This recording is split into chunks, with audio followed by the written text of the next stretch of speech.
Hello, everyone, and welcome to this episode of The Big Questions. As many of you know, I was not born a libertarian. No, my journey started with seeing Milton Friedman on the Phil Donahue Show and hearing his belief that free people making voluntary choices will outperform planners with good intentions. Tonight's guest probably heard that argument a little closer to home than most of us. And he said, okay, but what if we don't even need the government to run the rules? My guest is here to tell you, is not here rather, to tell you what's right. He's here to ask what actually works and whether we're brave enough to follow the answer. Everyone, please welcome David Friedman. David, how are you? I'm fine, thank you. Thank you for joining us. And the first thing I wanted to say is, would it be fair to categorize you as someone who is an anarcho-capitalist? We've had the opportunity to interview some other folks like Walter Block or Stephen Kinsella who are very out there and say, hey, I'm an anarcho-capitalist, I'm an ANCAP. First of all, do you feel that description of you as a standalone label is accurate, or do you feel it's inaccurate? I think it is accurate. It's a little bit short because I would want to argue that I'm a moderately pessimistic anarcho-capitalist in the sense that I don't believe that the institutions I propose would work under all possible circumstances, and I am not certain they would work at all. I think that trying to figure out how social institutions that you haven't tried will work is a non-trivial problem. But my best guess is that a stateless society organized on basically private property and trade grounds would be more attractive than any alternative I know of and would be stable under some but not all circumstances. And I have a discussion in my first book, in the third edition of my first book, it was written more than 50 years ago, of some of the possible ways which it might break down. So I'm not somebody who says I'm certain all of this is right and it will always work and so forth. Unlike some of my fellow anarcho-capitalists. Right, some of your favorite ANCAPs. And I think that's a good place to start because I kind of liken this, and perhaps I'm oversimplifying, I liken this perhaps to two students who arrive at the same correct solution to a math equation, but the professor might have to look at their methods to see that their logic was solid in arriving at that solution. So, for example, if I were to cite some philosophers or thinkers that a typical ANCAP might view as giants in their thought process, someone like John Locke, Murray Rothbard, Robert Nozick, Hans Hermann Hoppe, would you agree that these people state the case for anarcho-capitalism correctly? Or do you feel that while they arrive at the correct solution, perhaps their methodologies at arriving at that solution are a little off? I certainly disagree with Rothbard about a good deal. And probably the most important disagreement is not really about how you get there, but about where you get. Because he has what I regard as a incorrect view of how you get anarcho-capitalism law, of the how. If you think about the fact, if you don't have a state, you don't have a legislature. So the question is, what determines the law? And as best I can tell, and maybe some Rothbardian can correct me because I'm not sure he ever is sufficiently explicit, what he really imagines is that libertarian philosophers figure out what the law should be. And once they tell people, everybody else does it. That is, I don't mean that individuals obey the law. I mean that the institutions, the private courts and enforcement mechanisms follow that law. And I think that's very implausible. That I think for two reasons. One of them is if you actually look at conversation about libertarians, you discover they disagree about quite a lot of the details of what law should be. My standard example is intellectual property. That as best I can tell, Ayn Rand, who was a libertarian, although she wouldn't call herself that, believed that intellectual property was the most defensible form of property. and a fair number of other libertarians believe it's the least defensible one. Right. So I don't think you're going to get anything like unanimous agreement, even in a libertarian society, about what the law should be. And second, I don't believe that people are mainly motivated to do whatever the philosophers tell them is right to do. That I assume that people who are producing the service of arbitrating disputes, which is basically what the courts are doing in some form, or people who are providing the service of enforcing rights, like other people in the world, are going to act mostly in their own interest. And that therefore, I think that Rothbard is not being enough of an economist and too much of a philosopher, as it were, when he in how he imagines the legal system working. And I have an argument, which I'm very fond of, in Machinery of Freedom, for what kind of law a market for law would produce. And it is not as perfectly libertarian as the law that Rothbard imagines. The only difference is that I've got a reason why you'll get it. And I argue that if you work out sort of standard economic arguments, the system I imagine will tend to produce economically efficient law which maximizes total welfare on the incorrect but useful assumption that we can judge the value of somebody by how much you would pay for it, because that's what actually drives markets. And that on the whole, libertarianism, freedom is efficient. That's going back to the point you attributed to my father at the beginning of this, that it is very rarely the case that it is worth as much to you to violate my rights as it is to me to have you not able to violate my rights. And that therefore I argue an economically efficient legal system will be pretty close to what libertarians want. But I've discussed various circumstances in which it won't. That it's not, it isn't the perfect mechanism. We don't have any perfect mechanisms for doing things for societies. So anyway, so that's probably the biggest substantive disagreement. Now, I think that Rothbard's economics is terrible, and I have a essay that I've put out in various forms, including on my Substack, in which I go through in detail what I believe are his mistakes in his economics. And but that's not really, I mean, that's important for economics, but it's not, it doesn't define what an anarcho-capitalist is. But the other big difference, which is really, I guess it goes back to your point about how you get there, is that he thinks that the main argument, he believes that a free society, a stateless society, would work better, would be more attractive than anything else, as do I. But he believes that a fundamental argument for it is a moral argument, so that he takes a position which is basically, I think, mistaken in two respects. The basic position is the fundamental moral rule is that you should never initiate force. It's very popular with libertarians. And I think the problem is, first, that he has no way of showing that that's true, and second, that it isn't true. That if you really think of hard cases rather than easy cases, it's pretty easy to think of situations in which almost everybody, including almost all libertarians, would agree that an initiation of force was legitimate. And the example that I like to use, which was, I think, the work of Bill Bradford, who was the editor of Liberty magazine for a long time, very nice person, unfortunately no longer alive.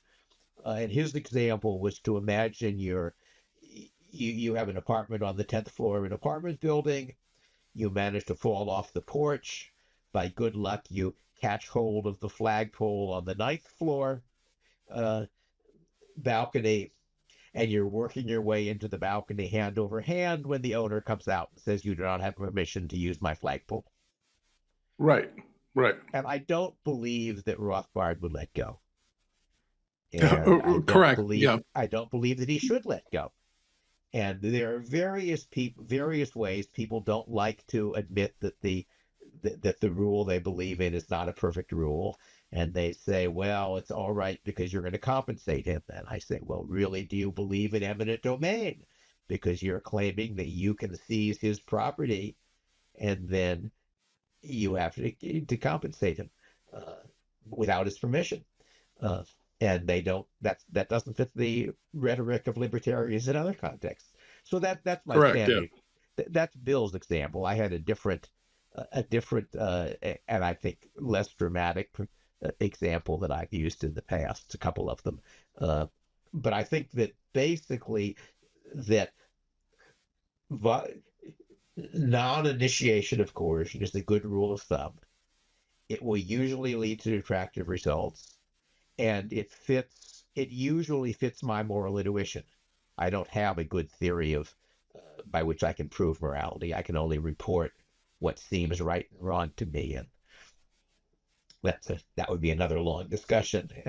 And Rothbard probably thought he did have a good theory of where it came from. He was sort of a natural rights person, but anyway, so that's a fairly fundamental difference. That I would have said that the society I recommend is desirable for two different reasons.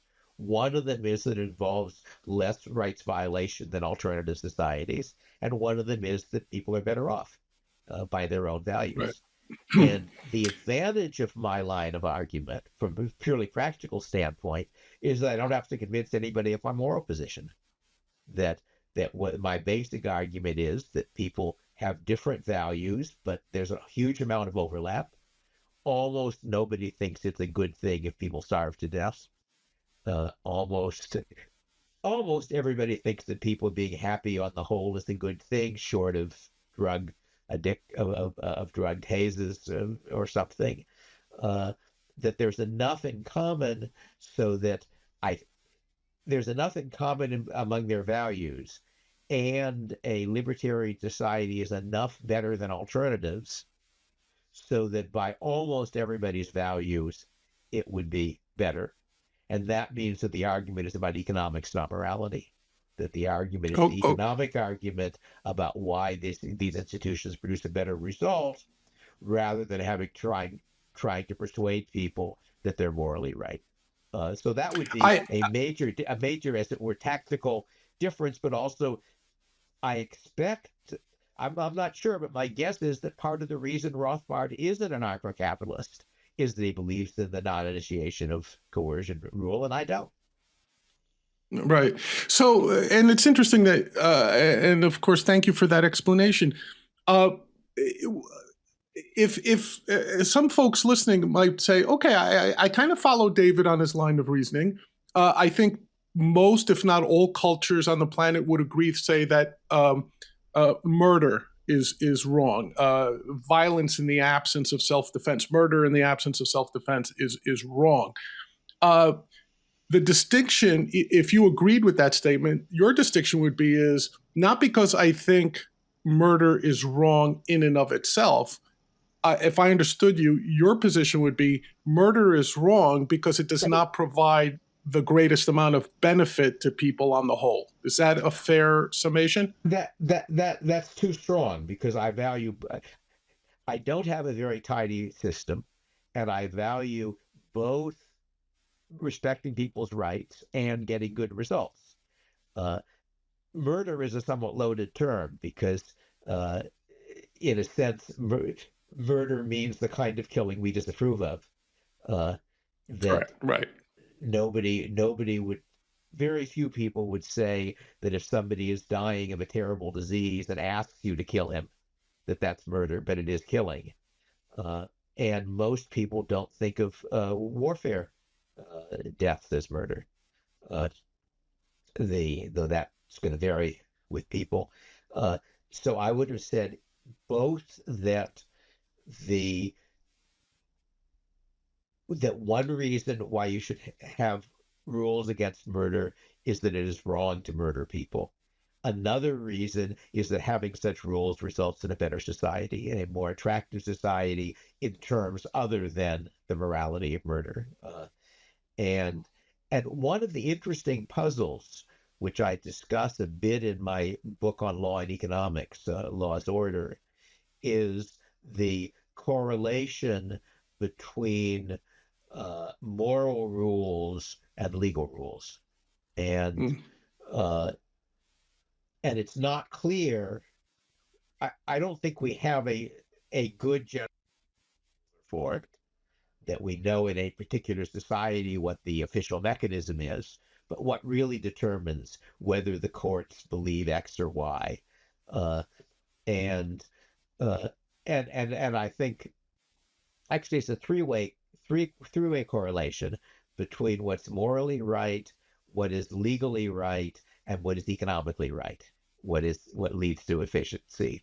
And as you may know, there is a very prominent scholar in law and econ who I think is still alive, although in pretty bad shape, Richard Posner, who argued that the best explanation of common law, not of legislative law, was that it was economically efficient, and that somehow there had been an invisible hand mechanism forming the common law to be those rules are efficient.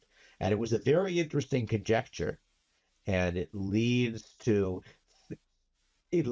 towards thinking about what legal rules are economically efficient, which is obviously important from my standpoint. Entirely true. I discussed it at considerable length in my in Law's Order, which came out of teaching economic analysis of law at University of Chicago, and working in it, and then elsewhere, but teaching it at a point when Posner was a colleague of mine, and when before I had my book, I used his. And I think I remember that when he did a new edition of his book, I think I sent him comments and critiques, which added up to maybe 10% of the length of the book. It was a very long, detailed criticism. So I thought that he did very interesting work. And the fundamental problem was that there are a lot of cases where if you know what the legal rule is, you could make a plausible argument that it's economically efficient. But if the rule was the other way around, you could also make a plausible argument. And I at least point out one case where there are two legal rules in different parts of the law, which economically are solving the same problem. They give the two different answers. Posner, who does not realize that they're the same problem, justifies both of them as economically efficient.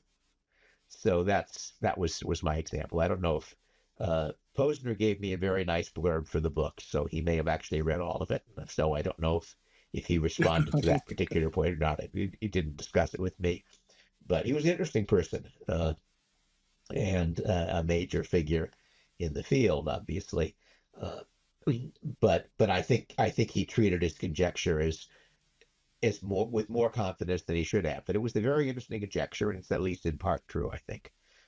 Anyway, that's But I don't have. It would be nice if the world were a tidy place where you could tie everything perfectly together, but I have not been able to do that as yet. Yes. Doubt that I'm going to manage in the years left to me. Yeah, I don't think, and I think it's very important to note, like in all these systems that many wise and learned people propose, we're not looking for perfection. That's probably unachievable. But let me ask you a question. As I listen to you talk about the law and its origins and how laws are formulated, how we know that they're beneficial or not, my mind went to sort of mathematics. Right, and I know you have a doctorate in theoretical physics. I don't know if people realize that or not, which I have a feeling it probably informs a lot of your worldview and your formulations. But for example, in mathematics, we can build an entire system that is non-contradictory within its own framework, but we have axiomatic beliefs that are the foundation that we can't explain. We just accept. There is a concept of zero. There is a concept of one. And then we could build what most people view as our mathematical understanding, the basic mathematical understanding.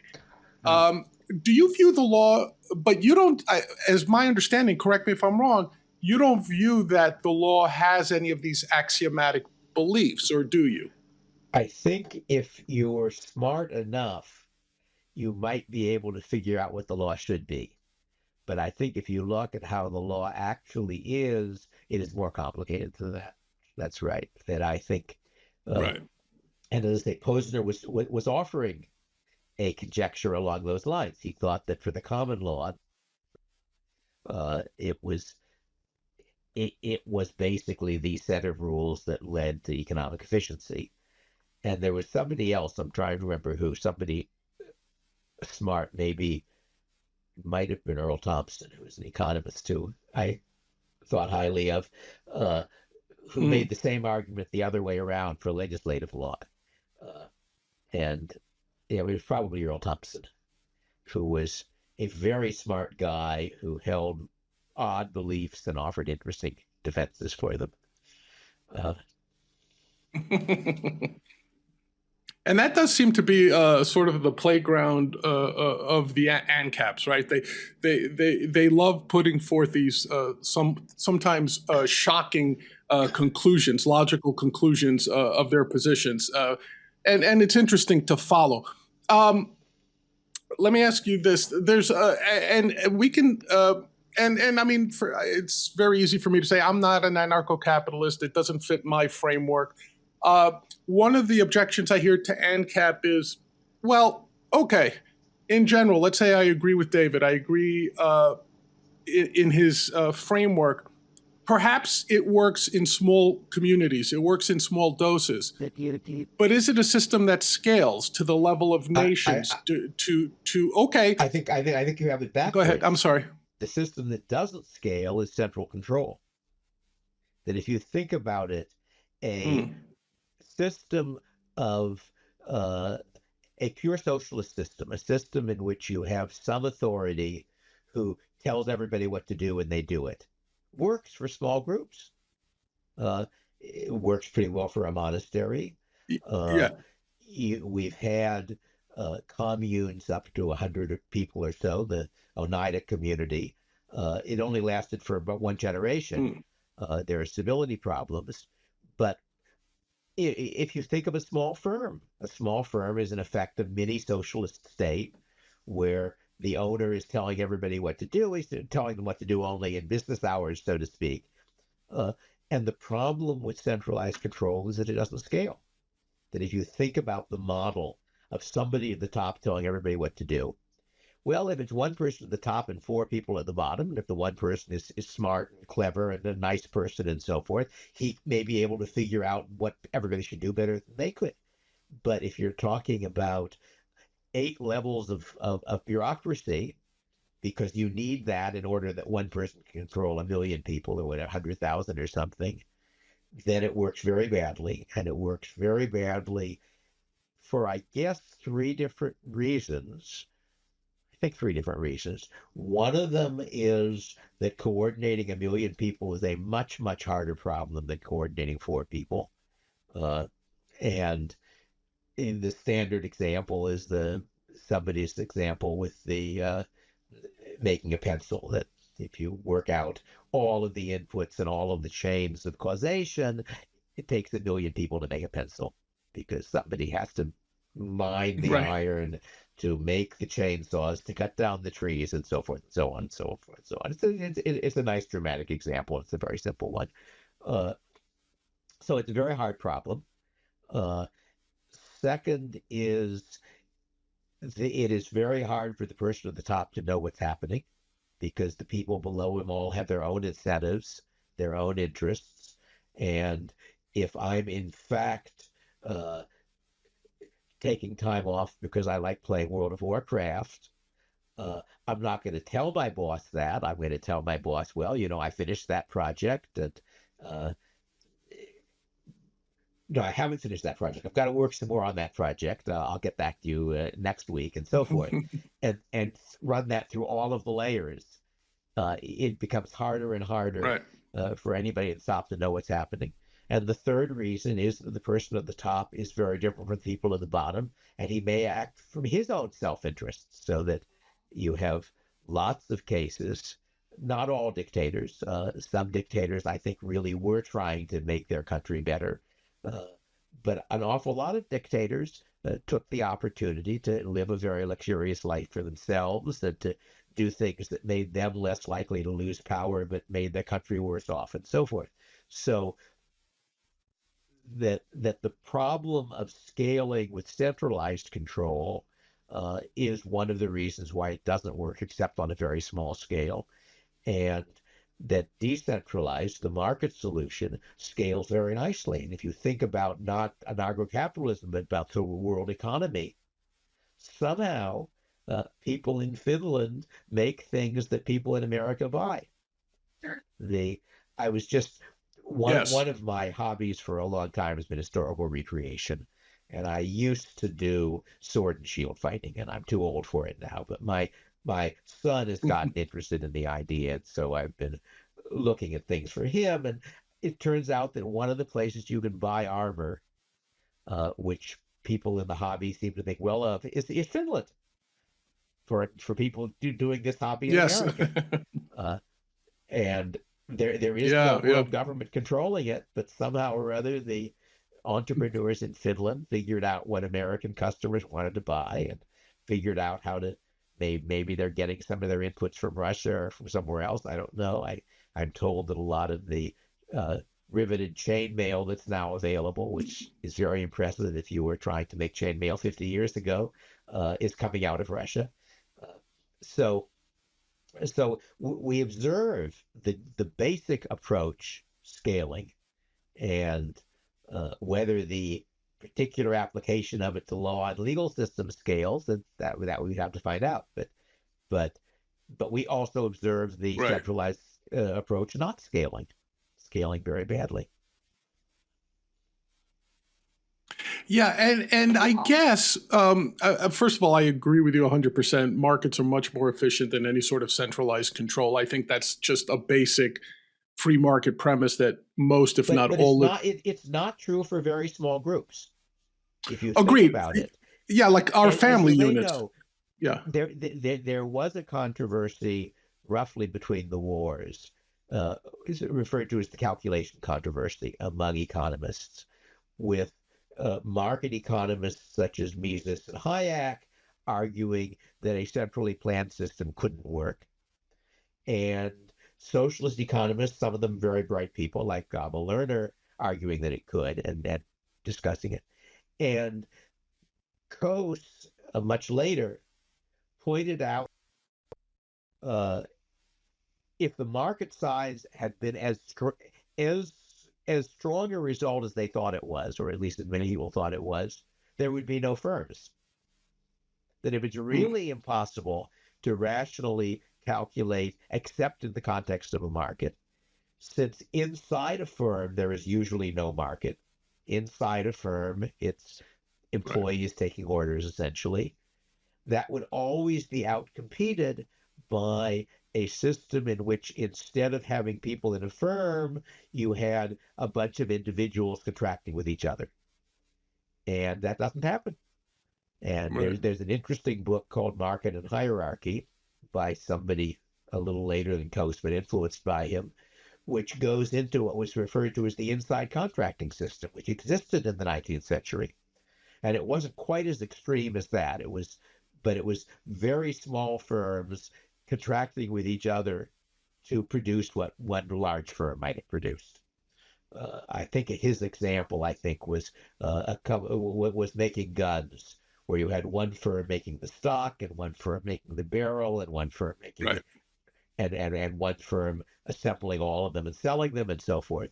And he argued that for various reasons, it eventually got outcompeted by somewhat larger firms, which were doing more of the coordination in-house and less of it in the market. So it's not that centralized control never works. It's only that centralized control scales badly. And the right way to do it is the way in which the market does do it, which is that you have centralized control in individual firms. The firm size grows until you reach the point at which the costs of market transaction become lower than the cost of doing it in-house. Right. That one of the things that's pretty striking, I think, if you look at what people were writing, 50 years ago, more than 50 years ago, is the natural assumption that big firms will always outcompete small firms.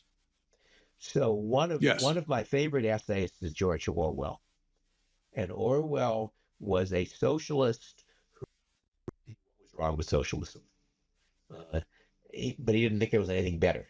That is, he's rather pessimistic Hmm. about the future. There's a wonderful essay of his, which is a review of two books.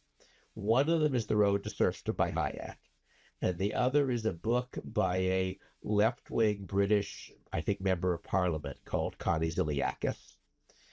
And what Orwell basically says is Hayek argues that a centrally planned system must lead to things like Nazism, to oppression, slavery, and so forth, and that the Right. only solution is the free market. Ziliakis argues that a free market must lead to monopolies, mass unemployment, and so forth, and the only solution is socialism. It is the sobering thought that they may both be right. Yes, it is. It is indeed. Yeah. That's not a quote, but that's the tone of the essay, and it's a wonderful Oh, essay. He's oh, wrong. yeah. That is to say, in fact, Ziliakis was wrong, but he could have been right. We don't have a guarantee that things will work. Right. It's certainly not. Both those positions, neither one of them was illogical as Yeah. a thought process, as a thought experiment. So I see what you're saying there.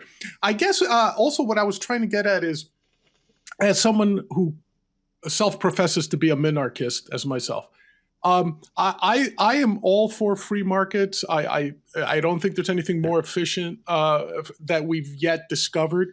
Uh, However, I am very open to the argument that says, okay, John, we the people here in this plot of land believe in free markets and all that fine stuff.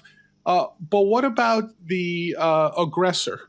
What about the aggressor nation state? Yeah. Isn't it nice to have a sort of a hybrid model that says, okay, we don't trust the government for central planning, but perhaps that is the most efficient way to provide for the safety Perhaps, of the citizens. perhaps, but that Yeah. one of the ways in which I discussed that my system might fail is that it is unable to protect itself against aggressive neighbors. And how much of a problem that is neighbors are, how rich they are compared to you, whether they that I've discussed in both the first and the third edition of Machinery. I have two chapters on national defense, which I describe as the hard problem. And I basically describe various imperfect ways in which you could provide it without a state. And but the state solution is also very imperfect. That we don't have any mechanism to make states do the right thing. And the state solution often gets you into wars that you didn't have to get into. It may not do a very efficient job. You have to get into. So just as that is what's based, going back to my point before about what you believed, Orwell also says the trouble with competitions is that somebody wins them. That was his view, that the market Right. leads to monopoly.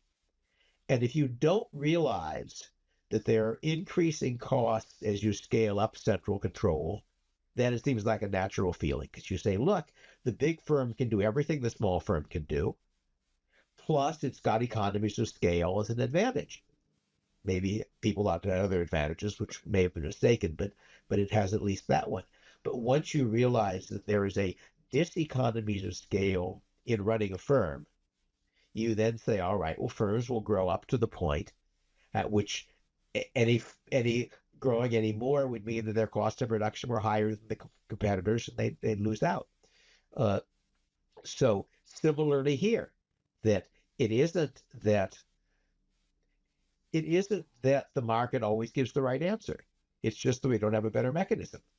And there might be cases, and maybe national defense is one, where the known failures of the market. Well, the term market failure is one of these deceptive terms that sounds self-explanatory. But what it really means from an economist standpoint is situations in which individual rationality doesn't produce group rationality. And that's things like public good problems, externalities, and so forth. And so the basic problem with a public good, as economists use the term, is that it's a good where the producer can't control who gets it. And therefore, the normal way in which you make sure that things that are worth producing get produced is you say to the people who will get them, Right. pay me for this, or I won't produce it, or I won't give it to you. And if the amount they're willing to pay is more than the cost of you of producing it, it pays you to produce it. That's a very simple description of the mechanism. That doesn't work very well if you can't control who gets it, because if you produce it at all, people can free ride. And there are various imperfect ways in which you produce public goods. There are a lot of public goods that are in fact privately produced. We're doing one at the moment, I think, because if we're producing information, which we aren't controlling who gets it, we aren't charging for it, but it turns out that it's in our interest to do it anyway because you and I enjoy the conversation. Yes, absolutely. So I discussed a number of ways in which you might be able to defend a stateless society, but you might not be able to. And if you can't, then indeed the system, the best system is the one you recommend. But I'm not sure you appreciate how bad it is, because what minarchists usually imagine is a society which is libertarian except for the exceptions that they prefer, such as national defense. And then the reply is, but what makes it in the interest of the legislators to act that way? What makes it in the interest of the judges to rule that way? Right. And that the basic, from my standpoint, that as it were the core argument for anarcho-capitalism is that it's the system in which the private interests of all of the actors tends to produce the result you want. And there are circumstances in which it doesn't. That I have a discussion in Machinery of Freedom in the 3rd edition of what I refer to as market failure on the market for law. That there are cases in which that market will fail to produce the efficient outcome and may well fail to produce the libertarian outcome for the same sort of reasons that ordinary markets don't produce everything right. It's just that the political market is much worse. But it might turn out that the best you can do is to have a limited government which keeps doing things that you don't want it to do. But hopefully, if you persuade enough people, it won't do them very often, and you can vote them out with luck. But of course, voting people out is also a public good problem. That if you spend your time and effort figuring out what the government should do and figuring out that they're doing something they shouldn't and persuading other people of that, the benefit if you're doing that is shared with everybody else in the country. So the incentive for you to do it is very low. Right. Yeah. You will correctly believe that your efforts will have a very small effect because countries are very large, and even small countries are very large from a human standpoint. And so the individual effect is not very large. So we don't have a way of making governments do the right thing. And there might be cases where the alternative is even worse. That's the minarchist position. But I would prefer to work out a system where, if you're lucky, the system will itself do the right things instead of depending it. That I have a feeling that Rothbard, without putting it that way, is really imagining himself as the dictator of his anarcho-capitalist society. He's imagining that when a court does not respect rights, he then raps them on the knuckles and says, "You're not being properly anarcho-capitalist, so you don't count." But he's not going to have that power. Right. Well, I think that one of the things that, and I understand what you're saying. But I'm also trying to play the role of our viewers here and have some of their questions perhaps bubbled up to you. So one of the things that, say, a rights-based ANCAP, as opposed to an outcome or consequentialist ANCAP, hopefully you accept that label, the main difference is, like, say, for the cases of children, for those who are intellectually unable to assert their rights, uh, people that otherwise we might say required some sort of safety net, a societal safety net, if you want to phrase it that way. Um, the rights-based ANCAP would say, well, as human beings, even those folks have inalienable rights. They get their rights not due to consequences, but due to them, by the very nature of them being human. I would assume that your consequentialist version would not state that. But for people who have that question, what about the children? What about the debilitatingly poor, or the ones who can't intellect? The children don't vote.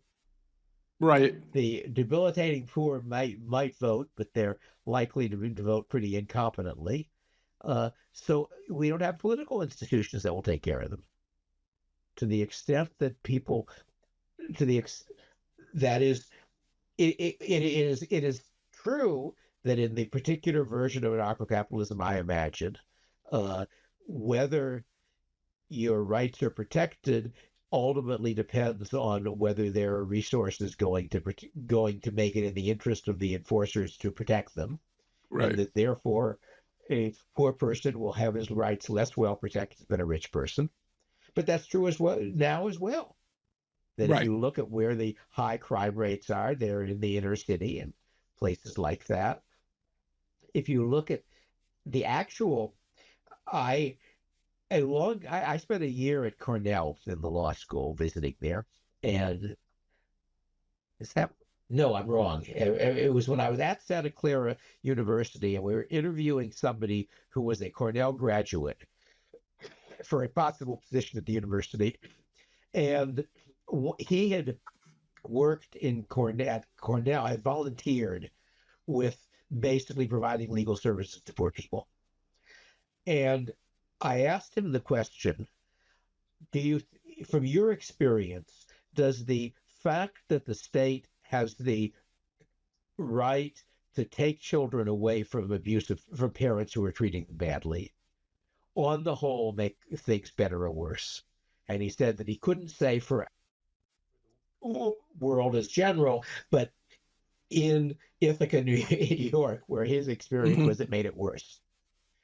And part of the reason that I was asking that question was, I think this was after the whole episode in Texas with the FLDS, the heretic Mormon polygamists. And that was a case where the Texas Child Protective people took 300 children away from their parents. Their basis for doing so was what was rapidly discovered to have been a bogus phone call by somebody who claimed to be in the FLDS place and had no connection with them, had in fact a past history of bogus phone calls. It is reasonably clear that the child protective people lied extensively about the facts. In particular, they made assertions about how many women had children or were pregnant or whatever who were underage, without explaining that they were refusing to accept documentary evidence of age on the grounds that the driver's license and things might be fraudulent. And therefore, what they meant by underage was, we've decided they're underage. And in fact, two of the women of the supposed minors who they kept under their control while they were pregnant until they had their children, turned out to be adults. So they stopped doing it only after losing unanimous decisions by both the Texas, the state appeals court and the state Supreme Court. So that was a particular horror story where yes, I followed it in some detail and covered it on my blog at the time, but which suggested to me that on the whole, although indeed some parents do mistreat their children, and I had suggested a long time ago in the first edition of Machinery that parents should essentially that children should have the right to divorce their parents, in effect. I don't think I put it that way, but Heinlein in one of his books uses that. Yeah, and I think that's child emancipation you're referring to, Yeah. right? They could go to court. And Yeah. I'm sorry. Go so ahead. anyway, I guess my basic point is that it's not that there's nothing wrong with the system I recommend. There are things wrong with the world, but I think the best you can do is that, to the extent that other people see that somebody is in need, they can choose to help them, and that on the whole that works, I think, a good deal better at the local level, where the helping is actually done by somebody who knows the people, the way it's done by churches, for example. I'm an atheist. My wife is a Christian, and the churches she's been associated with have various things. She bakes bread for the homeless from time to time, things of that sort. So I think that's useful, but I don't think that on the whole, government on net improves on that. But no, in a sense, in lots of different contexts, it's easy to say, here is something terrible, we should do something about it. And then you do something. And the fact that something is not something that actually solves the problem is irrelevant, because after all, you're doing something. And I agree with you. Just the intentions are not enough. It's something I've heard your father many times say. The road to hell is paved with good intentions. David, it sounds to me like, correct me if I'm wrong, there might be, in your framework, there have to be some functional prerequisites for it to work, right?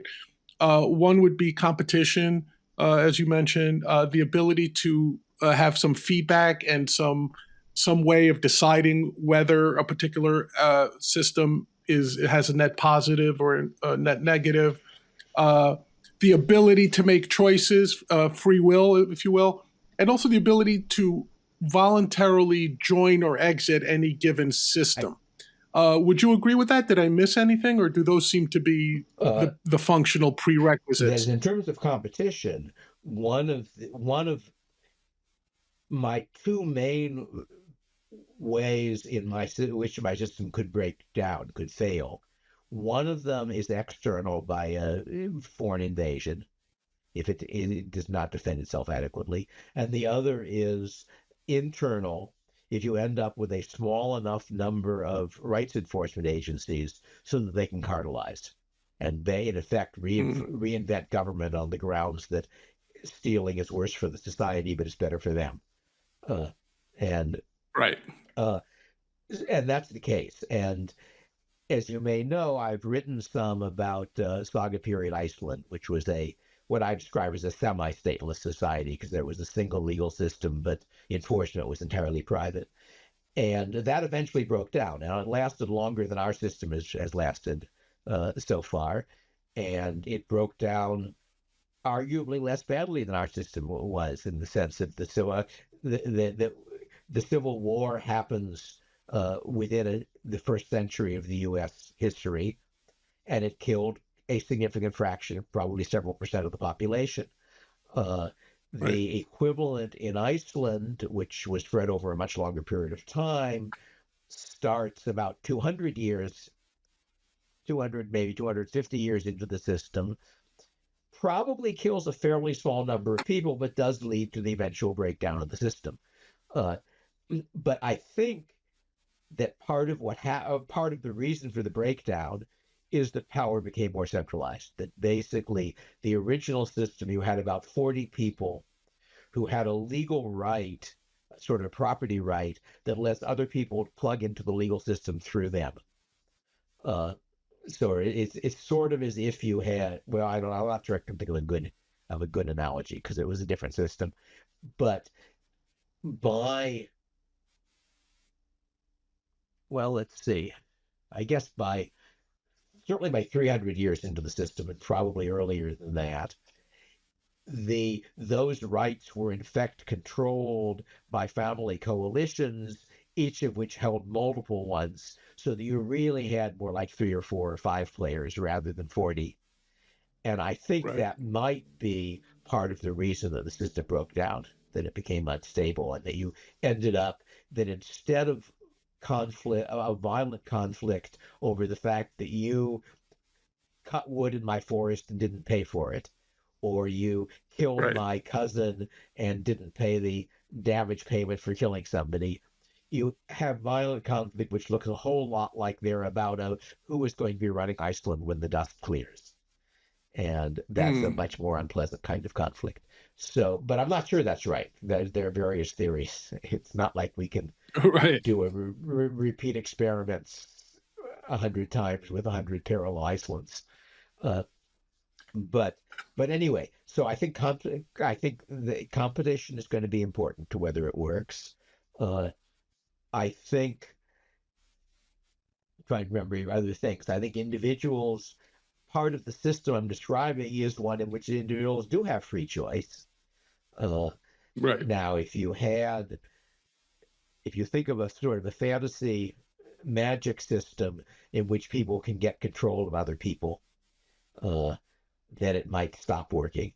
But people actually have control of themselves. That's sort of the starting point.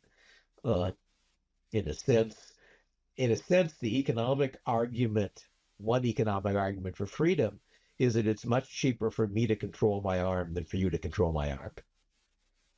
That you can Right. control my arm by threatening to shoot me if I don't raise my hand, but I can do it just by raising my hand. So in that sense, there are a bunch of transaction costs if you have slavery that don't exist with Right. freedom. But anyway, I'm trying to remember what was your list after competition and individuals being free to choose? Feedback, adaptability of the system itself, and then the availability of meaningful choices to people. I'm not sure what that one means because look, the real income of the U.S. at present, the average, is something like 30 times what the average real income of the world was through most of history. So in that sense, through most of the world for the most of history, was by our standards desperately poor. But that Yes. doesn't mean they didn't have meaningful choices. Right? The meaningful choice might I, be, do we kill this infant because we don't have enough food to feed anymore, or do we not? Which sounds pretty terrible, but that might have been the choices they had, and it's still a meaningful choice. It might be, do I agree to indenture myself for 4 years of voluntary slavery in order to come to America, which people wasn't necessarily 4 years. It was variable term, right. but one of the ways in which you got a migration in the early period was by people agreeing that the cost of the transport was X dollars, and that when the ship got to America, he could auction off their services for X dollars to whichever buyer was willing to take the shortest term of servitude and give X dollars for it. Well, that sounds pretty bad. It was a system in a sense of voluntary temporary slavery, but it was a meaningful choice. People were better off for making it. So I'm not sure what your meaningful choices mean. I think by meaningful choice, perhaps a better way we'll put it, like a choice not made under coercion of some sort. For example, you're free to choose whether or not to join my clan, but choosing not to do so means I inflict violence on you. Yeah, well, then that's not my system. That is the system of Yeah, the system yeah. of That's what I guess. That's what I meant. I'm Yeah, yeah. certainly Okay. not claiming. So I'm not claiming that all societies without government are attractive. One can imagine a society sure. without a government, which is unattractive in lots of other ways. I'm arguing that a society without a government and where the basic coordination mechanism is private property and free exchange is attractive. And that's what I'm arguing for. Right. Yep. Okay, thank you for that. One of the points that which Rothbard and I disagree is that Rothbard said that there was a button that he could push that would abolish the government. He would push it. I don't know if I'd push it or not. That would depend what I thought would follow it. What would result afterwards? Yeah, sure. I have to bring this up because if I don't, my partner here would be very upset with me.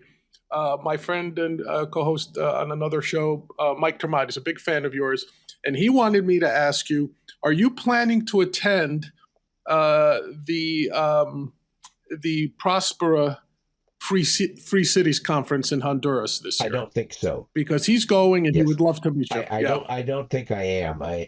I saw something about that, and I'm not sure how long it is or when it is. I am, however, planning to visit Argentina this year, and probably will be able to meet Mr. Millet, who is at least coming closer to what we want than anyone else at the moment, although not very close given his constraints. Right. Do you view that as an experiment of sorts that you can draw conclusions from, or do you still feel that might not be something? Yeah, it's not really it's not an experiment in anarcho-capitalism yet. I don't think that's going to happen, even though he labels himself that.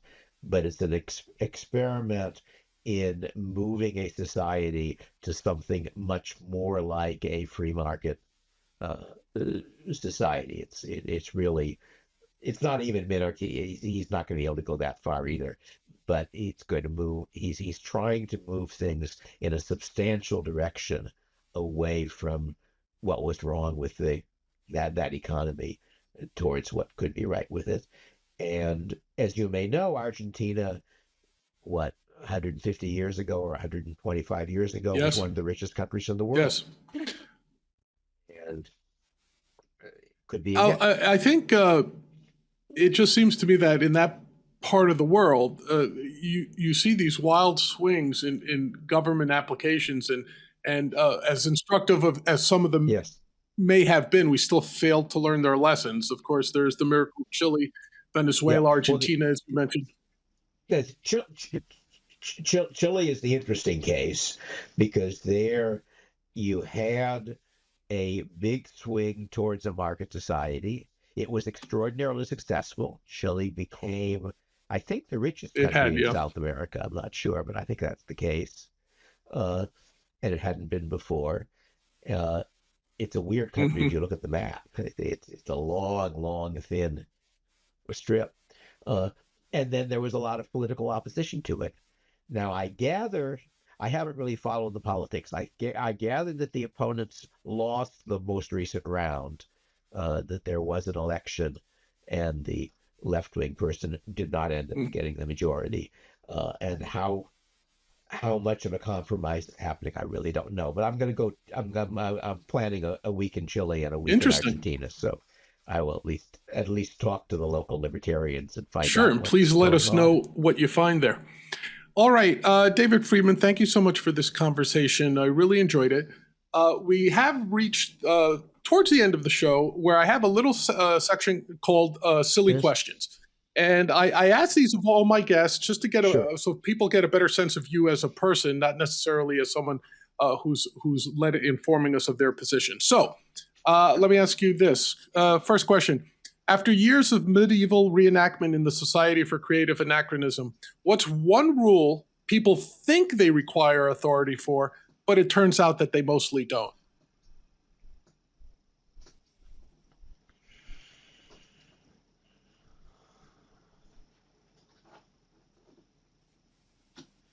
It's not exactly the same thing, but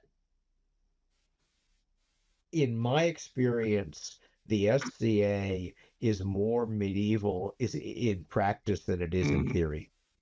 That is to say, it is structured. It's a modern American, not no longer American, but initially American institution, Californian institution initially, and it is structured as a more or less hierarchical system in which the corporate official in charge of fighting appoints the regional official in charge of fighting, appoints the local official, but that's not what really happens.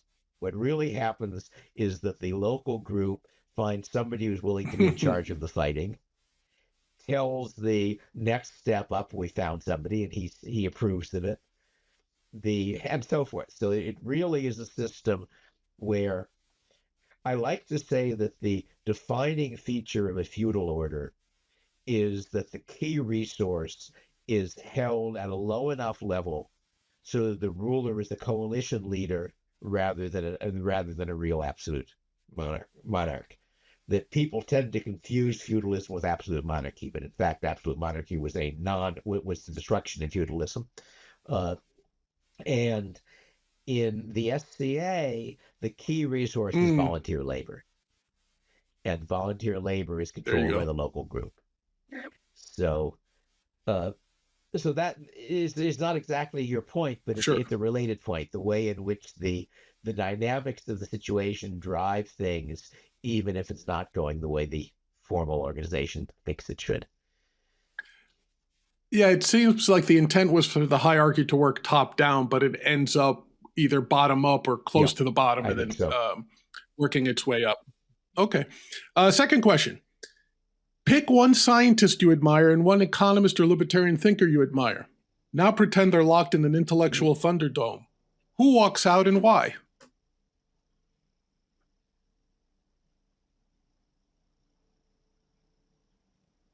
I don't know enough about thunderdomes. The economist who I probably admire most is David Ricardo. And I'm not sure it counts as a physicist, but I suppose the person in that general field I would be inclined to admire most is John von Neumann. Von Neumann, and okay. I think that they were comparable people. That I think they would have a very interesting conversation. Von Neumann might have been smarter. On the other hand, von Neumann had access to intellectual tools that Ricardo didn't. And what really impresses me is how much Ricardo did with the very limited tools he had. That I like to describe the Ricardo essentially invents general equilibrium theory, which is something that any economist could tell you requires advanced mathematics, and he has nothing beyond arithmetic. And I like to describe it as that the modern economist reading Ricardo, it's as if you were in the first Mount Everest expedition, and as you approached the peak, you were passed by a hiker in t-shirt and tennis shoes coming down. That's a nice mental image, yeah. But von Neumann was a very smart guy. Sure. I don't know why. I thought you might have, for your scientist, I don't know why, maybe because I enjoyed listening to his lectures. I thought you might have gone with someone like a Feynman or something like that. Feynman was also an impressive person. That's true. Yeah. I think he was not as nice a person as Ricardo. Okay. One of his hobbies after his wife died was seducing his colleagues' wives. But he was certainly a very smart physicist. Okay, that's true. Okay, you grew up in a household where ideas clearly mattered a lot. If I were to join the family for dinner somewhere, would it be a lively debate or would it be a quiet meal? Could be either. I used to say that the libertarian traditionalist split ran down our dining room table, and that was an exaggeration. That Mother was certainly not as much of a traditionalist as people think of as a traditionalist, but I think she was at least less committed to the libertarian side of that debate than but it would depend a lot. I mean, I argue with my kids quite a lot. I argue with my father quite a lot, and it's fun. My wife likes, one of my wife's comments is that she came across somebody saying that a married couple should never settle, and that they were making the mistake of thinking of an argument as a quarrel. That is true. An argument is not a quarrel. An argument is an intellectual exercise, And that's sort of like saying that you should not go to bed with a chess game unfinished. I mean, you may want to quit the game, because it was 1 o'clock in the morning. Right. So Okay, that's a good I like that answer. Um, are there any government monopolies that you'd keep as you see them now? Not because you necessarily like them, but because you don't see a viable alternative just yet? I think the one which is the best defense, the most plausible, is national defense. Okay. And I hope that I can replace that. Yes, we all do, believe me. But you're right. It could be that we just haven't found that practical alternative yet. Okay, and the final question. Be honest. What kind of person would your ideal legal system absolutely hate having to deal with?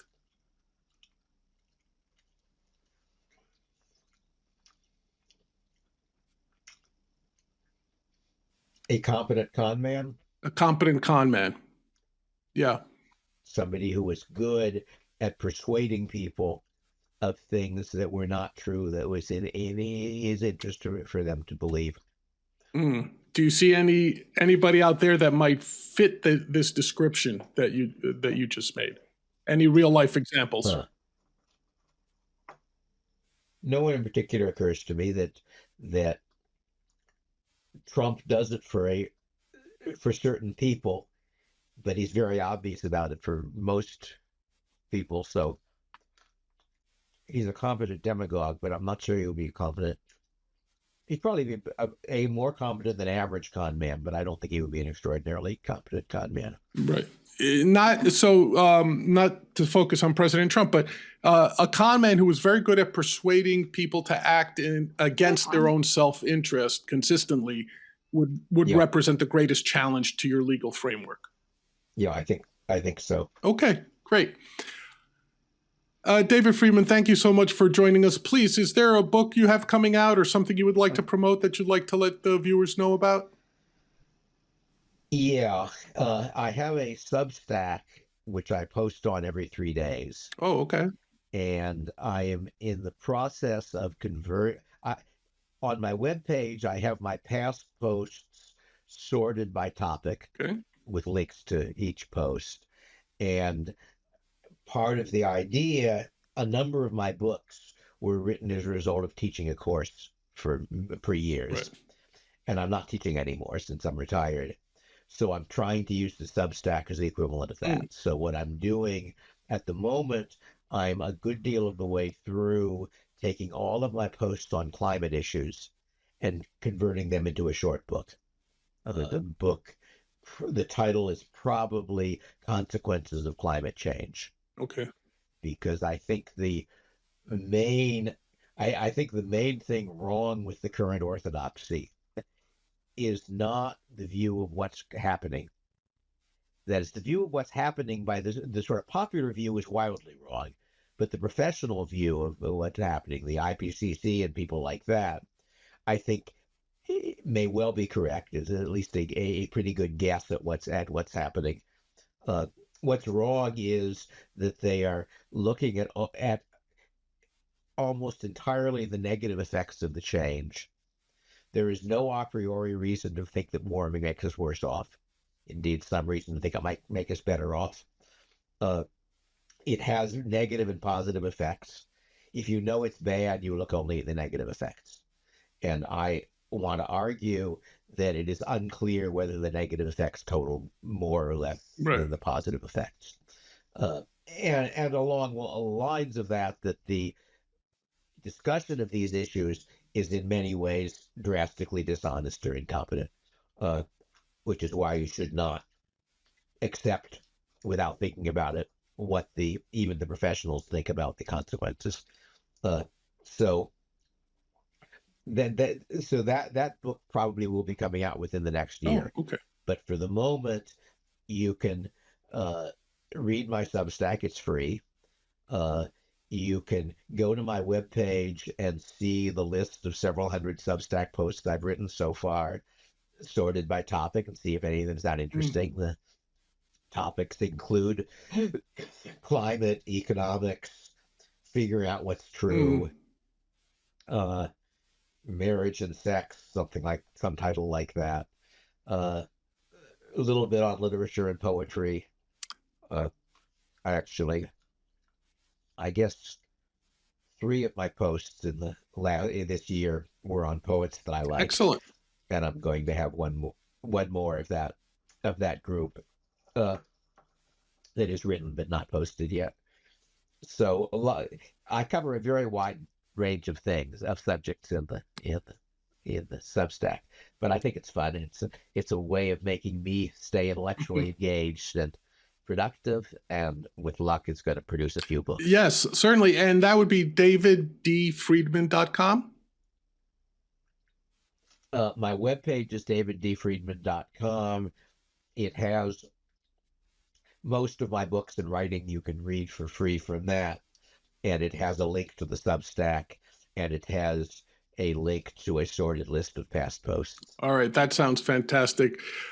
David Friedman, thank you so much for joining me today on The Big Questions. And to our audience, please join me next episode when we'll have somebody almost as interesting as Dr. Friedman here to discuss very important issues with. Until next time, this has been Big John. Peace, everyone.